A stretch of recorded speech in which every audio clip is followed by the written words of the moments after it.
And we're talking about, the Mishnah talks about when we consider you responsible for not taking care of the animals that you were given to you to mind, and when you're not responsible, and we say it's not your fault. We're up to the very bottom of the page.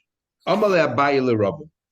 Abaye said to Rabba, it's not that often that Abaye and Rabba have a discussion, when Abaye asked Rabba a question, he says, what would you paskin in the following case? Ashkechei roya, the shepherd met this ganef, v'amale, and he said to him, Ganva Sarya, you despicable ganef. Beduchte planya svina, and he informs the ganef exactly where he is staying, and he's taunting the ganef. Or he's trying to tell the ganef, don't even try to steal our flock, because kach v'kach gavri ika b'hadon, we have so many people with us. Kach v'kach kalbi ika b'hadon, we have so many dogs with us. Kach v'kach zuka psikolom, we have so many archers with us, crossbow people. In other words, we're highly trained, and we have guards to protect us. So the ganef felt this is a challenge. The ganef went and he stole. What would the din be in this case here? Because he informed the ganef where they were. So what would the din be in this case? Amalei, so Rabbi said to Abaye, in this case, even though he meant well, he exposed. That person might not have known where they were, and he exposed to this ganef, the exact location where they are, and therefore he's considered responsible, as if he led the ganef there. So good intentions here seems not to be good enough. He should have been quiet. There's a machlekes in the poskim. What happened? The ganef knew where they were. So then he went there thinking, in that case, he wasn't really revealing to the place, but he was trying to tell him not to come up, ward him off. The fact that he had the conversation with the ganef, that in itself is sort of like placing a challenge for a ganef, and the ganef felt, okay, I'm going to prove to him that I'm better than him, or not. Okay, the last Mishnah in Haseiches HaPeilim. So we started talking about Shemrim, because a Shemer in a way is like a poil, like a worker working for you, especially in case where you hire him. But that's how we segue into Shemrim. And in the next page, we'll learn more details about the different classes of Shemrim. So we know that every Shemer has different responsibilities. The bottom line, a Shemer Chinim is responsible only for negligence, nothing else. And on the other end of the spectrum, a Shemer is responsible for everything, except if it dies during work, or as we learn, if you hire the owner at the same time. A Shemer Sach and a Seicher will have an argument, but basically is they are responsible not only for negligence, but also if it got stolen or got lost. So what happens if Master Shemer Chinim lias Pater Mishvur? The Shemer Chinim says, look, I'm exempt if it was stolen or lost, but you're going to make me swear that it was stolen. I'm taking on the responsibility of minding it for you on condition I don't want to swear. If it was stolen, you're going to have to trust me. So I want to opt out of the law of the Torah. Or Hashoyel, if the borrower says, Lias Pater Milashal, I want to borrow from you, but if anything happens to it, I don't want to pay. They say, if it got stolen, we're responsible. But if it died by accident, we're exempt. But we don't have to swear. We don't want to swear. I'll take on whatever it is, but I don't want to swear. Nor do I want to pay if it was stolen. So it seems from here, the first part of the Mishnah, you can do that. Because the Mishnah says, Master, you can do that. The Mishnah does not give the example of a Shemer Chinim making a Tanai. I don't want to be responsible for negligence. So there's a big machlekes, the Rambam and other Rishonim. What exactly is negligence? According to the Rambam, the Ravid vehemently argues, but according to the Rambam, negligence is different than all the other laws of a Shemer. Negligence is not a lack of shmira. Negligence, you're a mazik. It's tantamount that you personally caused the damage. So why are you chayiv for negligence? A shemer chinam, says the Rambam, is part of everything. Negligence is not a din of shmira. Negligence is a mazik. And therefore you cannot opt out. The fact that the Mishnah does not, and this is supporting the Rambam, the fact that the Mishnah does not say, and a shemer chinam says, I don't want to be responsible for negligence, because he can't, because he's a mazik. That's how the Rambam learned. Others say the Mishnah only talks about where you have to swear, and therefore by negligence, what's he going to swear? That he wasn't negligent. It's not the kind of shua. Shua is only when you are potter. So shua is that it was stolen. Shua is that it was lost or it got broken. So we're not talking about a shem mechinim where there was a case of negligence, not because negligence is to do with mazik. Anyway, the first part of the Mishnah says you can make it tonight. Then the Mishnah says, you cannot make it tonight that contradicts the Torah, which the Mishnah seems to contradict itself. That means the the Torah says that you have to swear that it was stolen, and I'm making it tonight. I don't want to. The first part of the Mishnah says you can. Then the Mishnah says you can't. We'll discuss that soon anymore. Then the Mishnah continues. When is it a valid tonight? A tonight that can be fulfilled. The hisni ima b'chili. You made a tonight in the beginning, then tonight you can. The tonight is a valid tonight. But if you make it tonight, like we had the Gemara Durham here as well. The Gemara will bring it down here. If you make it tonight, that this get will be a valid get if you can walk on water or something like that, an impossible tonight, then the tonight is meaningless. It's just waffle, and the Maisa is kite. Says the Gemara, I don't understand the first part of the Mishnah. Why you tell me that these Shaimim can opt out of their general rules? Master Masha Kosabet Torah, who is making a tonight against the Torah, and don't we have a rule? Master Masha Kosabet Torah, but to make a tonight against the Torah tonight is bottle. Says the Gemara, Hamani Rabbi Yehudahi. Remember, we had in Ksuvas and other places, there's an argument, Rabbi Yehuda Meir, if you can make a tonight against the Torah, and everyone agrees when it comes to certain laws he can't, but when it comes to money matters, Rabbi Yehuda says he can. Rabbi Meir says he can't. So therefore, you're going to have to say that the first part of the Mishnah follows Rabbi Yehuda, that you couldn't make a tonight against the Torah if it has to do with money matters. Because he says money matters, the tonight can be kind, because by money you can be meichel. So the person says, I'm prepared to forego so and so, even though I'm entitled to it.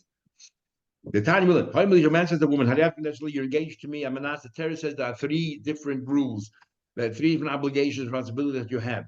There is a big machlekes what exactly they are, but generally speaking, we say oina is relationship, marital relations, and she'ed is food, and ksus is clothing.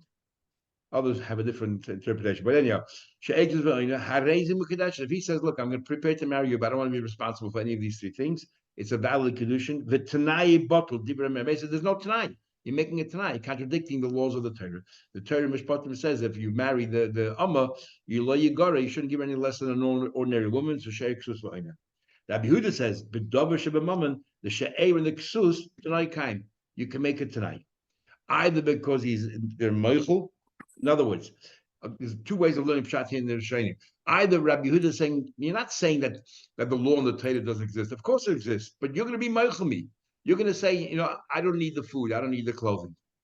That's one way of learning Pshat. The other Pshat is know that when it comes to money matters, I have the right to say that even though the Torah mandates that I have to give you clothing, I have to feed you, I don't want to apply to us at all. Not because you're Meichel me, because I have the right to uproot it.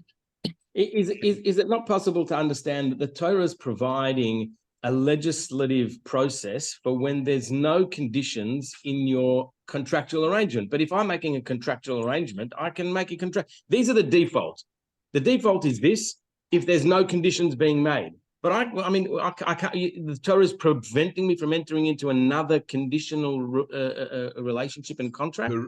The Ritva writes over here. He writes a little bit later, but the same idea. He says because the Torah says lo yigora, which is a lot more than just saying, okay, this is a contractual arrangement. Lo yigora, you have no right to diminish that, and therefore you cannot. You cannot diminish that.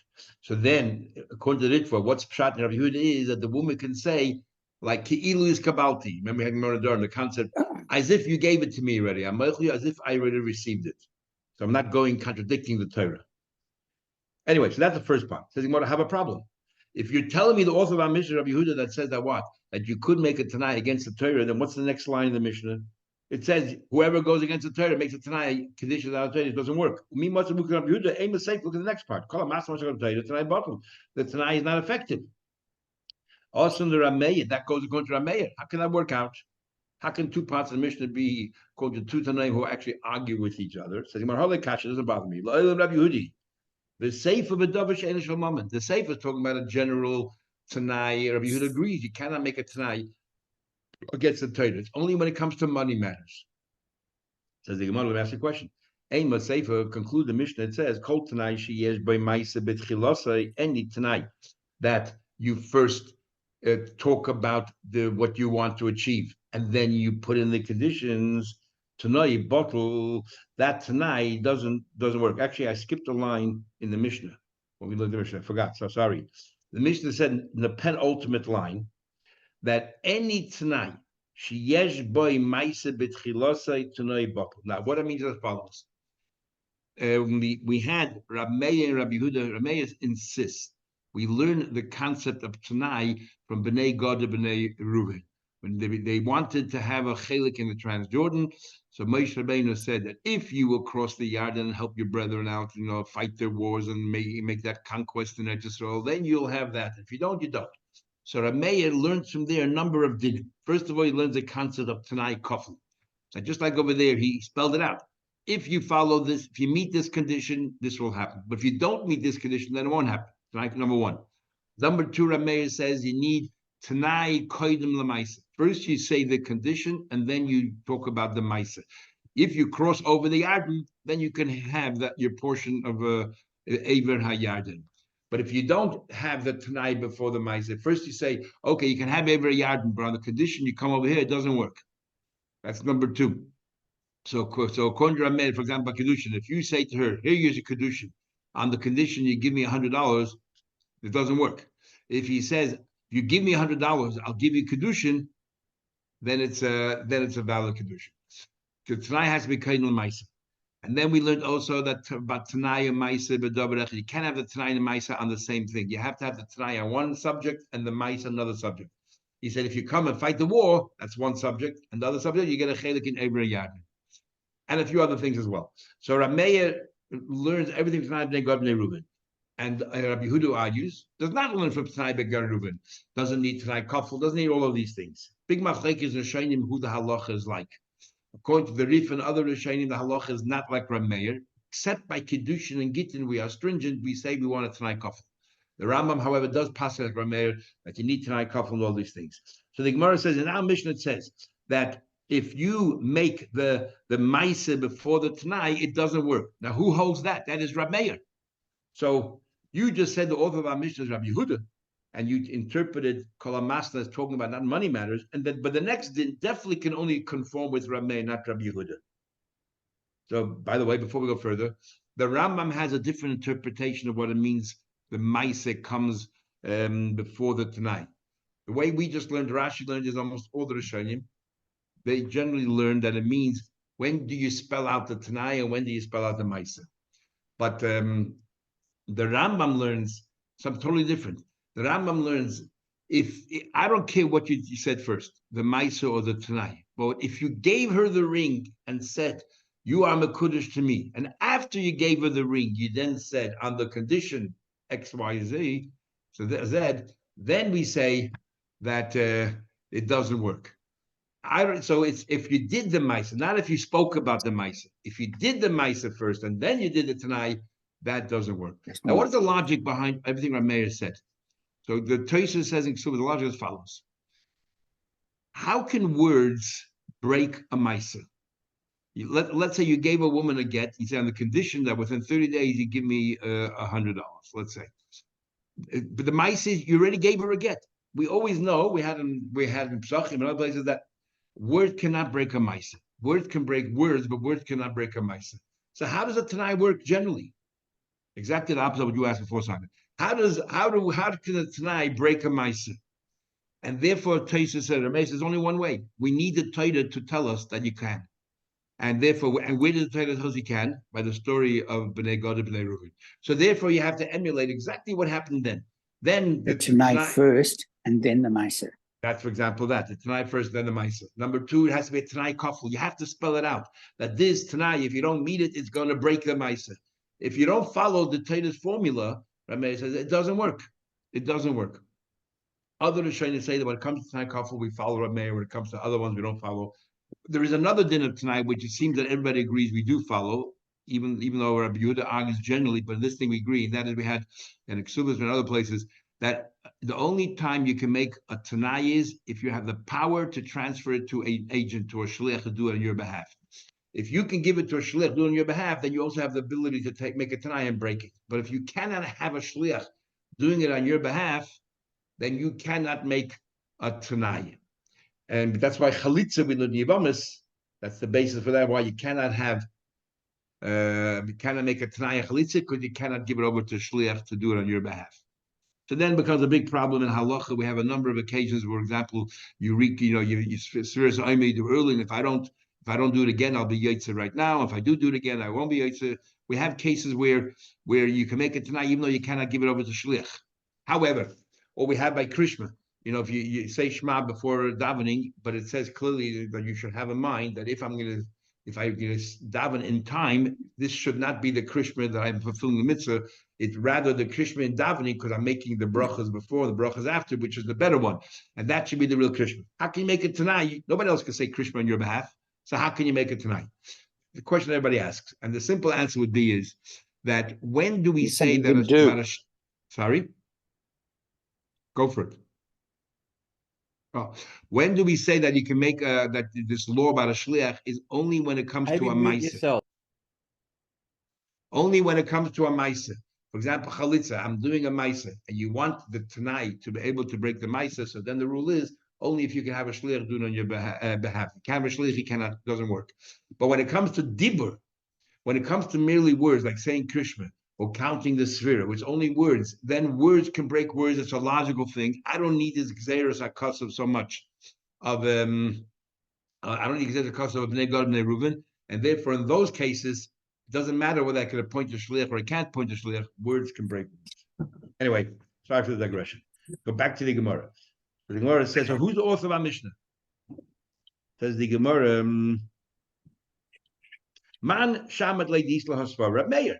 It's only Rab Meir. The Tanya we learn Abba Chalafta. Ish Kvar Chananya Omar Abba Chalafta. The person from Kvar village Chananya said in the name of Rab Meir, Tanai Koidim Lamaisa. That Tanai has to be before Maisa. Hareza Tanai. Maisa Koidim Tanai, but the Maisa is before the Tanai. Ain't the Tanai? It's Rab Meir. So what's going on here? The beginning of the Mishnah says that you could break a Tanai. Sounds like it's Rabbi Yehuda. Then it says Kol Masna Mashkos Matera. Okay, it's debatable who said that. But then when it comes to a Tanai Koidim Maisa, it's definitely Rab Meir. So what's going on here? Talking about whether you mention the Maisa, you actually do the Maisa here. I just told you the machlekes is the Rambam, and I understand the machlekes, but what's this text? What's this referring to? I'm just telling you, it's a machlekes, the Rambam, and everyone else. Everyone else, Rashi, and everyone else learns talking the way I stipulated, the way we've made this arrangement. If I say to this woman, this get is your get on the condition you do this, and if you don't do it doesn't work. According to the Rambam, the only one who said you did the Maisa first. Everyone else on the Rambam. If you did the mice and afterwards make it tonight, it's too late already. What do I need all this Gemara for? Why would anybody even argue on that? So nobody else learns like the Rambam. We can't hold like the Rambam because Rava Poskim hold otherwise. Rava Rishonim hold otherwise, including Shulchan Aruch and the Tur and B'Shas of everybody. Yeah, they all argue. And the simple question the Tur asks. The Tur asks, once you gave it to her, you can't afterwards change. Once you did a Maisa, you don't need any of this. You don't need you don't have to learn from the God. You don't need anything. You can't break the mice once you did it. The whole thing over here is that you didn't do it yet, and you're trying to make an arrangement. And the question is, how it can you or can't you? And therefore, we had a machlekes Meir Rabbi Yehuda. But once you did the mice, but the Rambam, however, holds yes, if it's toich kedei dibur, you can still, vary it.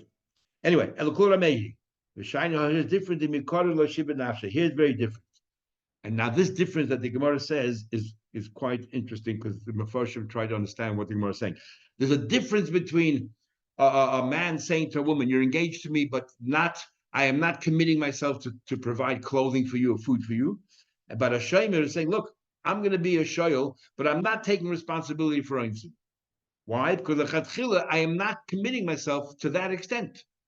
No. So how is that different than a man getting married to a woman? He's saying, I'm marrying you, but I'm not going to take it to that full extent. I am not going to give you clothing. What's the difference?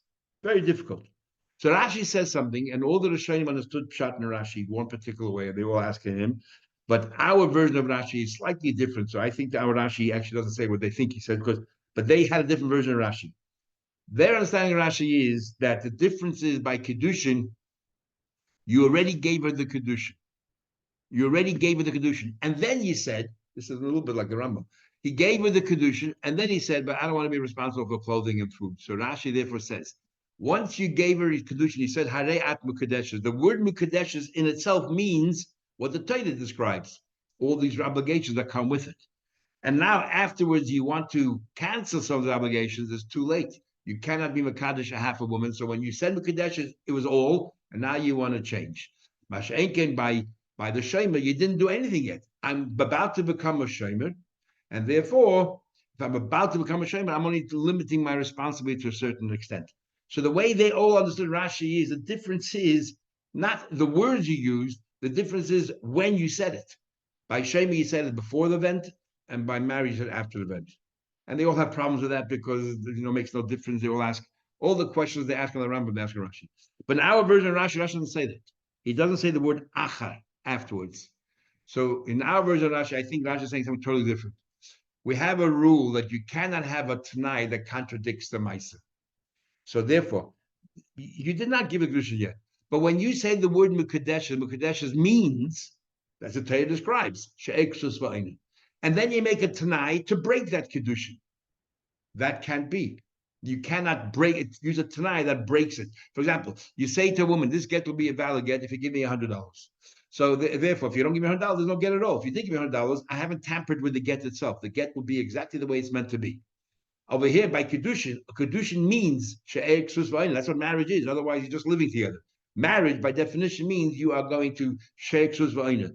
And therefore, if he says, but I'm going to be marrying you without the she'er, without the ksus, the Tanai is contradicting the Maisa, and that doesn't work.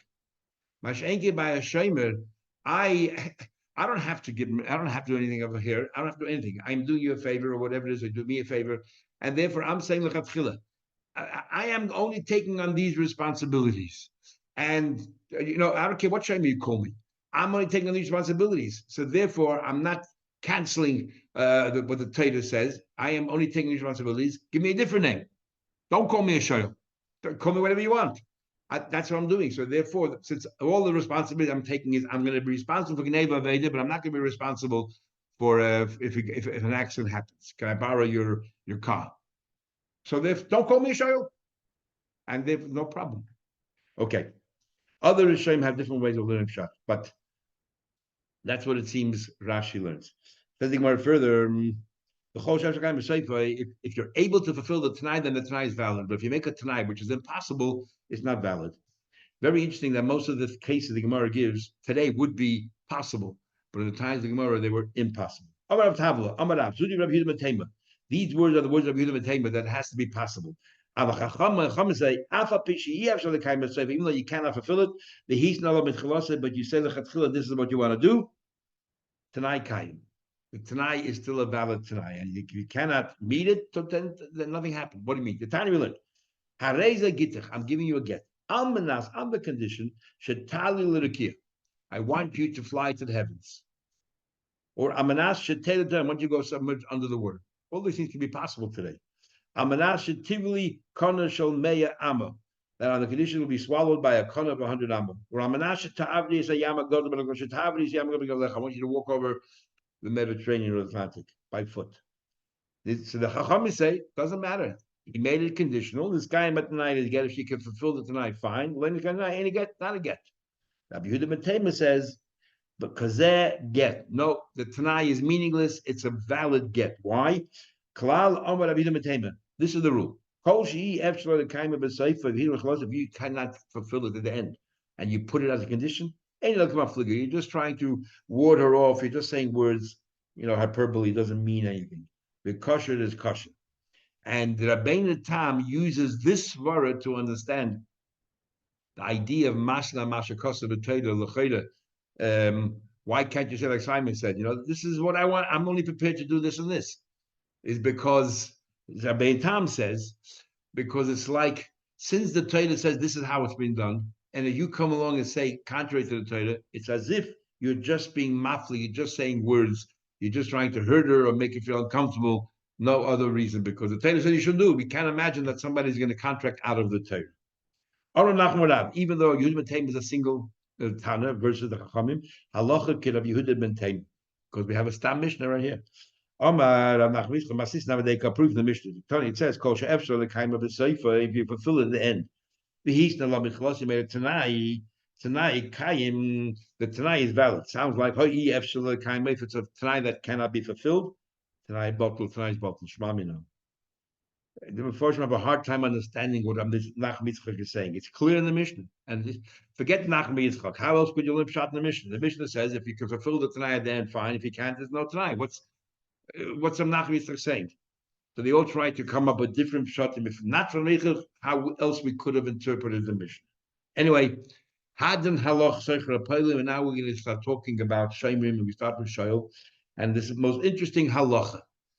Most interesting halacha, which is not a logical halacha. Everything else in Shemrim is logical. You take on, a guy does you a favor and he charges you nothing, then you really have to take full responsibility for everything that happens to it. Even if it's an accident, not your fault. It doesn't matter. He did you a favor, you need to take full responsibility. But there's one particular law about Shoyl that actually is a Gzeres HaKosov, and that is that if the Torah says im bailav imay, which means that if the lender is, let's say, you borrow the animal together with the lender, or the lender, as we'll see in the Gemara later, is a barber, and you're sitting there getting a haircut, and you're sitting in the chair while he's cutting your hair, and you say to him, I want to borrow your cow, and he says, no problem. Then that's called bailav imay. That means at the time when you borrowed it, he was already working for you. And then if anything happens to the animal, even though he's no longer working for you, you are potter. If it was, and we'll see later, even if it was stolen or it was lost, you are potter.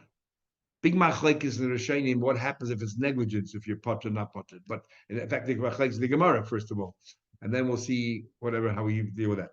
But that's a Gzeres HaKosov. So the Mishnah says, Hashar is a potter. You borrow a cow, you borrow the owner with the cow. Or you hired him to work with the cow, or work with other things, as we'll see in the Gemara later. Shol habaylim, or the owner, borrow a sachar v'achakach shol asapara.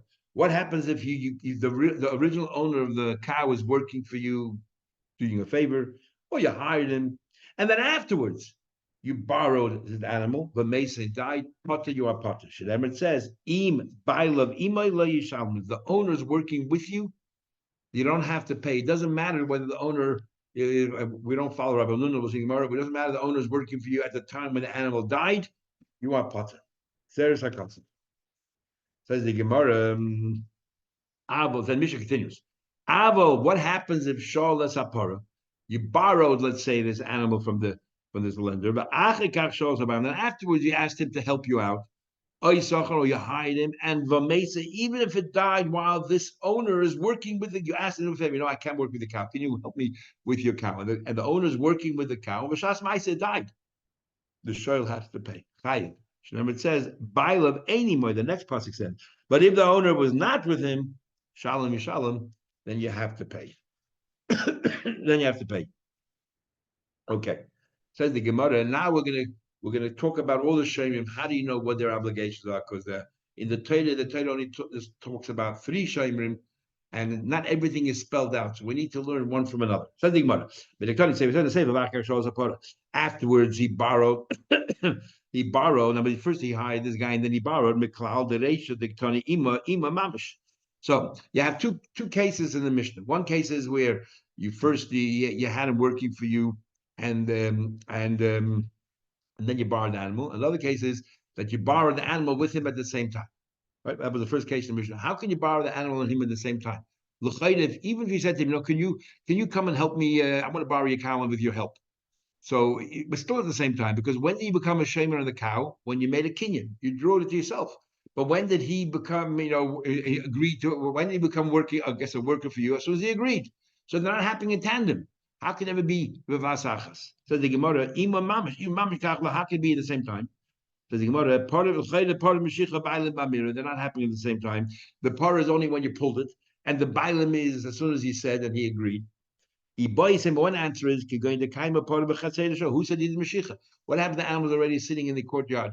of the borrower. So as soon as the lender agreed that this person could borrow it, immediately the borrower became responsible because it's in his courtyard. And the lender agreed straight away. So therefore it's bevasach, it's in tandem.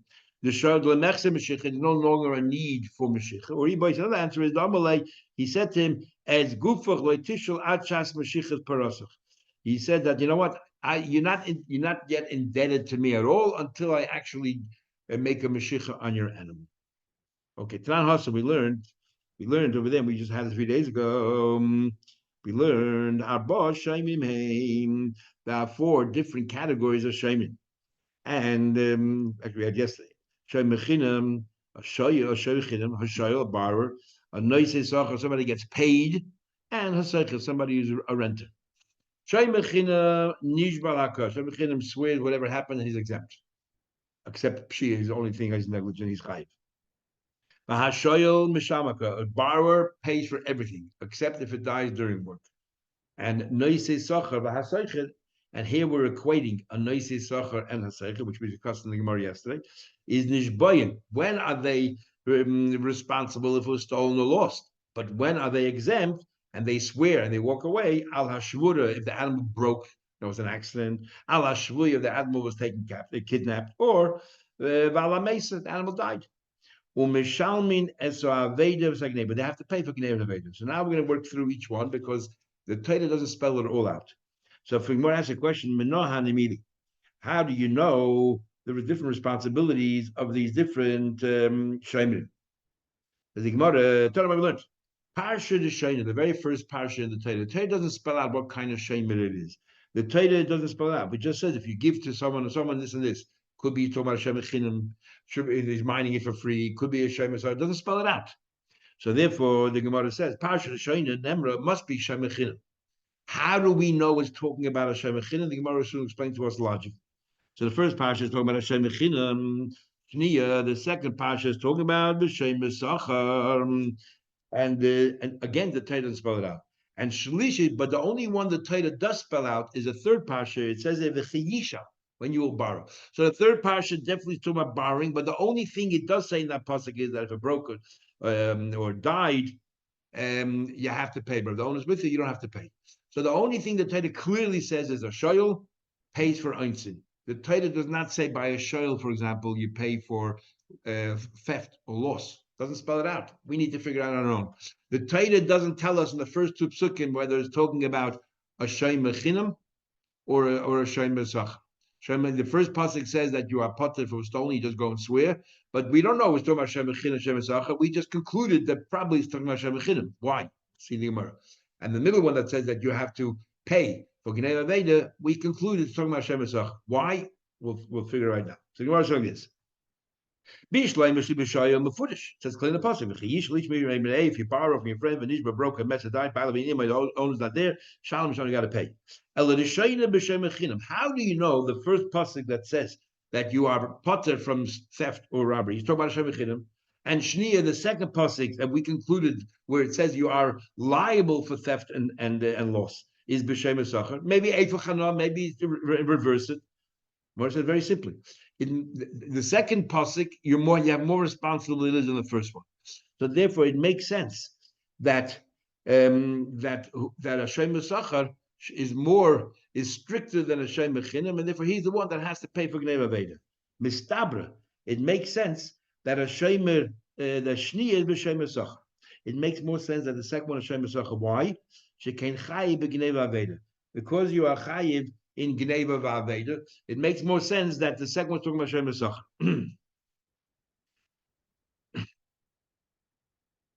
And why should that be? Because he gets paid. Shem Mechina is doing the guy a favor. Shem Mesach gets paid for what they're doing. So who do you think we should treat more harshly? Shem Mesach. And L'chayda, which dinim are more stricter? The one that you pay for Gneva Vaveda, or the one that you don't? Of course, the one that you pay for Gnei Aveda is stricter than the first pasuk. It says that you're exempt; you just have to swear. So therefore, we're going to tribute pasuk number 2 to a Shem Mesachar. Guy gets paid for it. Says the Gemara.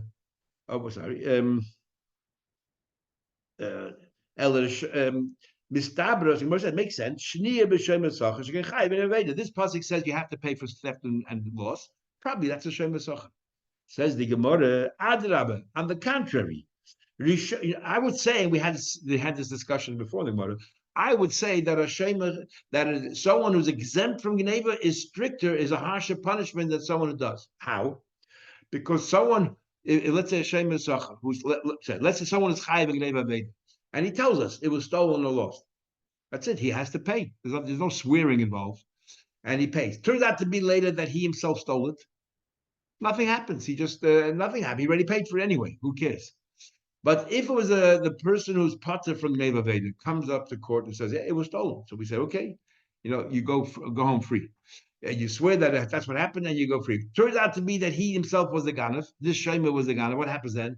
This Shema has to pay kafel. So we see that not paying for Geneva Veda can result in a stricter punishment that you have to pay kafel. But the one who pays for Geneva Veda from up front doesn't ever pay kafel. So which is stricter? So maybe paying kafel is stricter. So maybe paying kafel should be the Shema Sachar, and the one who has to pay for Gnei Veda should be the Shema Chinuch. Says the Gemara, we pay kafel betaying times again. If he claims it was stolen, he has to pay kafel. And the one who's putter from paying Gnei Veda, the one who's chai paying Gnei Veda never pays kafel. Says the Gemara, nevertheless, even though we had the Gemara and Amora argues, we had before, I feel nevertheless, karna below shvua, always paying up front the principal is stricter than occasionally or sometimes, in the rare instance, mikfela b'shvua, that sometimes you end up paying double more than the principal. Every time you say it was stolen, you got to pay the principal is far stricter than someone who, if this person lied and was caught out, has to pay double. So therefore, if the Torah says you have to pay the Gnei Veda, it's probably the Shema Sacha, the one who gets paid for it, rather than the guy who's doing Shema Chinuch who's doing a favor. Hey, then I'll prove it to you. The Shoyel, Kol Hanar Shaloi, I'll prove it to you from a Shoyel. A Shoyel, this is an expression we have all over Shas. And a Shoyel is Kol Hanar Shaloi, all the benefit is his. What exactly does it mean, Kol Hanar Shaloi? So Rashi generally learns that he can do whatever he wants with the animal, and it costs him nothing. Others say Kol Hanar Shaloi means that the lender has no benefit at all from this. The lender benefits everything. You're doing me a favor. I can go on a trip overseas because I know that you're taking care of it. When you're watching and I'm paying you for watching me, or you're paying me money, the lender benefits also. That you're watching. But a shoyel, the lender has zero benefit from it. In fact, I'm losing. I could have used the animal for myself, and I did you a favor, and I lent you the animal for this week. So it's kol hanar shaloi. So the shoyel, therefore, is the most indebted to the lender because the lender has nothing from it, and the shoyel has everything. So kol hanar, and yet the shoyel never pays kafel. A shoyel never pays kafel. Everyone will agree the shoyel should be the strictest shomer, and yet never pays kafel. What does that prove? Why does he pay kafel? Because no matter what happened, he's always responsible. He pays the principal. That proves that paying the principal up front is stricter than paying double from occasionally. Then again, shoyel kol hanar shaloi. So the one asks a question: why do you think the shoyel is the strictest? Well, you're telling me kol hanar shaloi, but habayim mezayna. He has to feed the animal. Comes at a cost. Maybe by a shoyel we're actually a bit more lenient. If somebody hires somebody to take care of the animal, he pays him, he includes in the cost. He pays him also for the food. If a guy is renting, he probably including the rent, he has to take care of the food. But a shoyel doesn't get any compensation from the owner, and he feeds the animal. So maybe on the contrary, maybe we treat a shoyel more leniently. Maybe paying Karen is a lenient way out, but a shoyel deserves some leniency. Says the Gemara, no, even in the case, the kaima ba'agum, he's out there in the pastures and there's plenty of feed. You don't have to feed the animal at all. The shoyel therefore costs nothing, and yet he never pays kafel on the keren, which means the keren is much stricter. All right, but there are other costs. He has to mind the animal all the time. He has to hire help. No, but not to Masa. In this area, they had a guard that basically everybody shared together and guarded the whole city. So therefore, it costs nothing to shoyel, and yet he never pays kafel. That demonstrates that keren is stricter than kafel. So going back, we have two psukim, and one pasuk is where you are potter, and sometimes you pay kafel if you lied. And another pasuk is you always pay for stolen and lost. That's the stricter one. Must be shei mesach and seicher. Or in fact, even let's say I agree with you, not all the pleasures is. Still, generally the shoyel is benefiting far more than anybody else, and therefore we have to treat him stricter than anyone else. Or you say, B'shilas Kalim. What about Baras Kalim? There's no cost at all. Doesn't feed, doesn't do anything, and nevertheless pays keren all the time. Okay, let's continue. Move on. They swear that it was broken, it was an accident, it was taken captive, died. I never said why Shavua is put in right between Shavua and Mesa. Shavua and Mesa, we'll see the Gemara soon. One follows the other.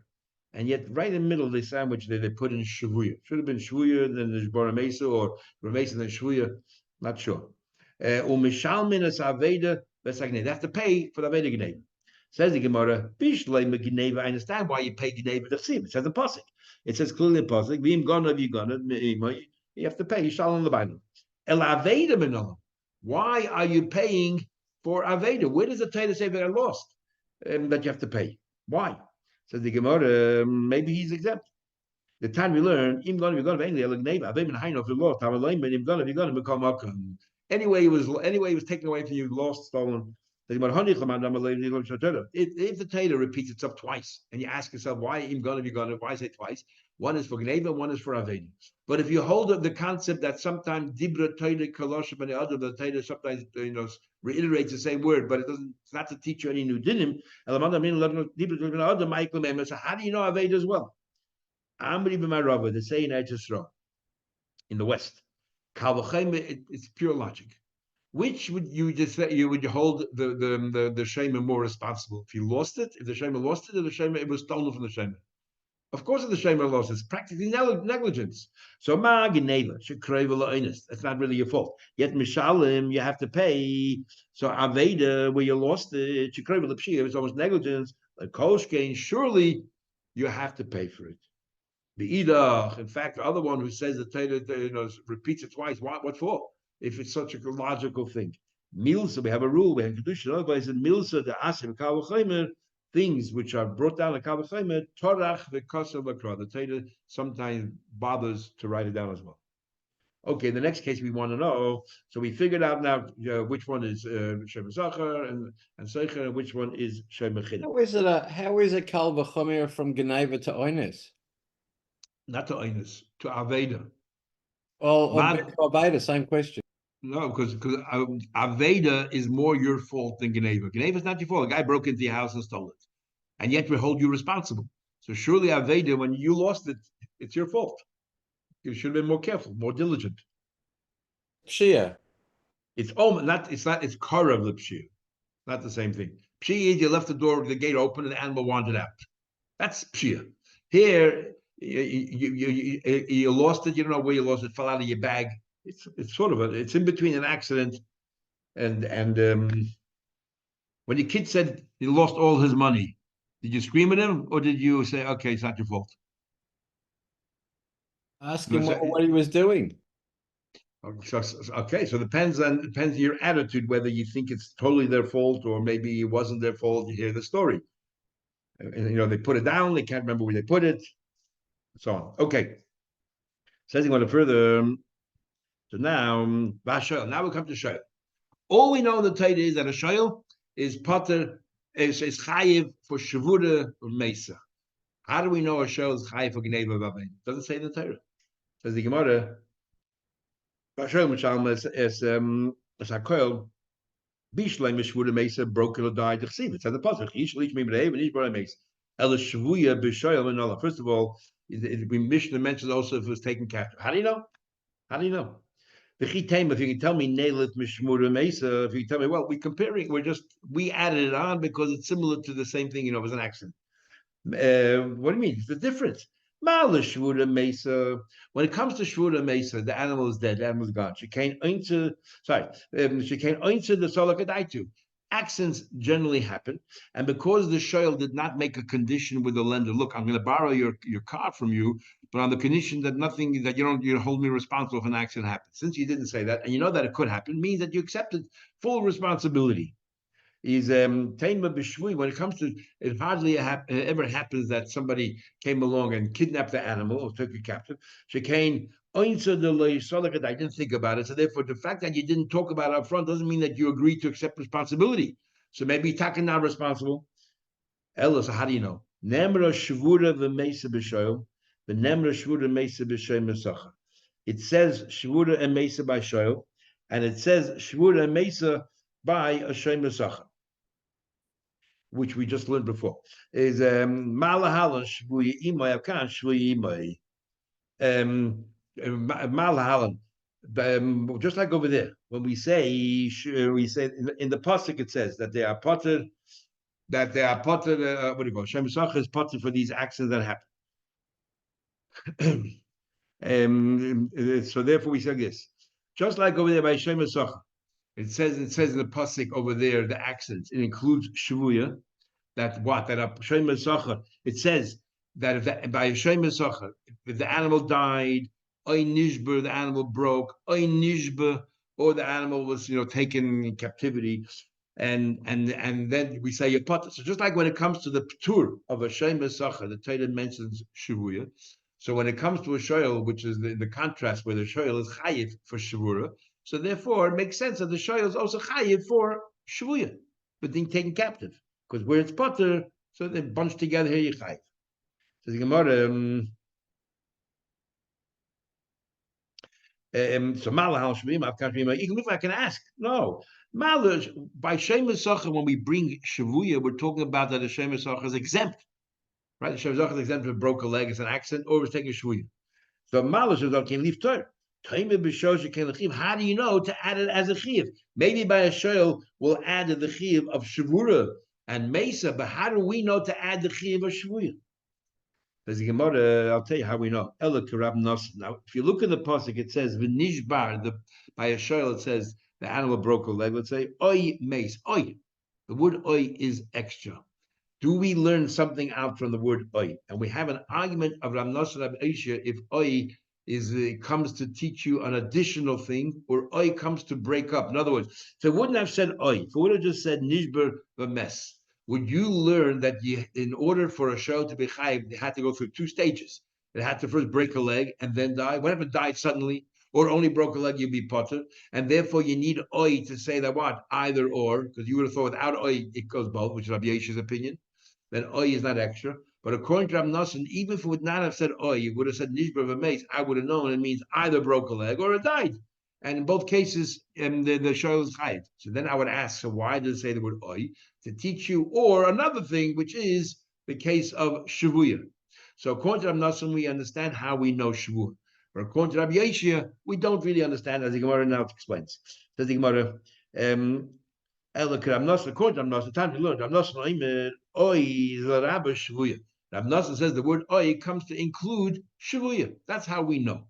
But the problem is going to be according to Rav Yeshua.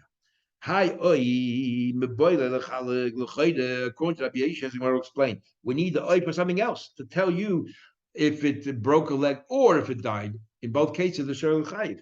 The salka, I would have thought ad the mitbra umesa unless it broke a leg and it died. Lo mechayiv, you're not chayiv unless both things happen. Kamash malon.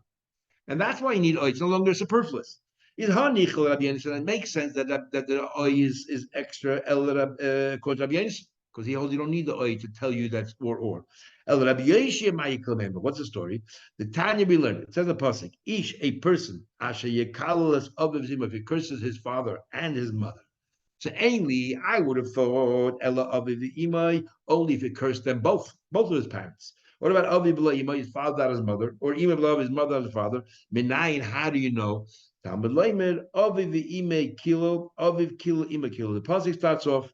If the pasuk starts off ish asher yekal es aviv, so it says the word yekal right next to the word aviv, and then the pasuk finishes off aviv the imay kilo. He says you put him in pot. You put Moshe should die because why? Aviv imay kilo. Here it says the word kilo next to the word imay. So we learn out either mekal aviv or imay kilo. Either one, you get killed. Had it not been for that drasha, I would have said vov means you need both. So that's why according to Rabbi Oisha over here it says oy v'nishber oy mes to teach you l'chayre or. So there's no extra oy anymore. It's Rabbi Yonis, the David Rabbi Yosha. Rabbi Yonis says. It could be the, sometimes mean and, it means both, and sometimes it could be only one. According to Rashi, some Rishonim, Rabbi Yonasan learns the fact by Klayim. It says over there that you should not plow with a shoyer and a chamor. Yachtav. Why did the Torah say yachtav? Just say shoyer and chamor. By adding the word yachtav together, the Torah is telling you that if I don't say the word yachtav, it means either or. It could be a shoyer on its own or a chamor on its own. Would be usher as well. Now, how you can think that a shor on its own or a chamor on its own to be usher, the Rishonim have a big problem with that. But some want to say we would have thought that klayim would even be if the farmer is walking with his animal and working together, that might be klayim. And the Torah says, yeah, I can say no, only if two animals work together, not the owner. Anyway, so according to Yonasan, we all automatically know that Vav means or. So therefore, is extra teacher shvuya. But according to Meir, what do you do? Answer the Gemara. According to Rabbi Yeshua, what do you do? If we can say that it's Rabbi Yeshua, why here is different? Why is it different? Here we don't need the oi to tell you that breaking a leg or dying. Why not?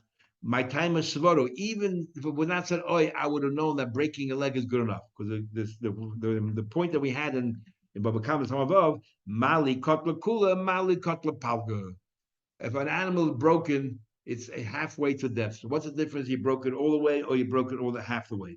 So therefore, that if it would have said broken, I would have known that it means even just the animal broke its legs, whatever it is, we would know that you're chayiv, because as if you killed it halfway.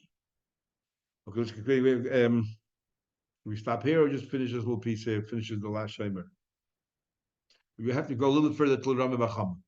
But this finishes. Gneva made Rishonim. That's the last one. So how do you know a shor is responsible for stolen and lost? If you can tell me Neilif Mishvura Lamesa, I can say it's logical. If an accident you're chayiv, surely you're chayiv for theft or loss. No, I can argue differently. I can argue as follows. Malishvura Mesa, when you broke a leg or died, it said you can't retrieve the animal. So the shor has to pay. The animal is lost, the animal is stolen, the animal is somewhere around. Maybe the shor can say to the owner, it's your problem, go find it. The maybe the owner can go find it. So maybe he is potter. Ella kiha. Interesting that Rashi says as the owner should go find it. Maybe what it means is the shor says, give me more time, I'll go look for it, I'll go find it. But Rashi says, no, the shor, we would have thought the shor has a right to say to the lender, you go find it. So how do we know? Ella kiha, the time we learn. Benishbar aimes, ain't the Ella shvur made so an accident happened. Geneva b'nei how you know shor has to pay the geneva? Amr kavul. We make a kavul chayim. The kavul chayim goes as follows. Uma Hashem Esach. Madach Hashem Esach shepater mishvura v'meisa. Hashem Esach is exempt from shvura and mesa.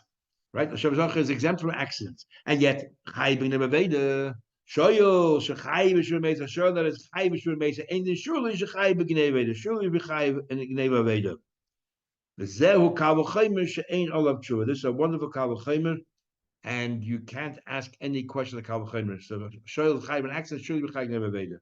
Tomorrow's Gemara, you're going to see the Gemara will say maybe you could repudiate the Kavul Chaymer, but that's still a good Kavul Chaymer. Okay, have a good vach, everybody. Shua Tov. We'll see you in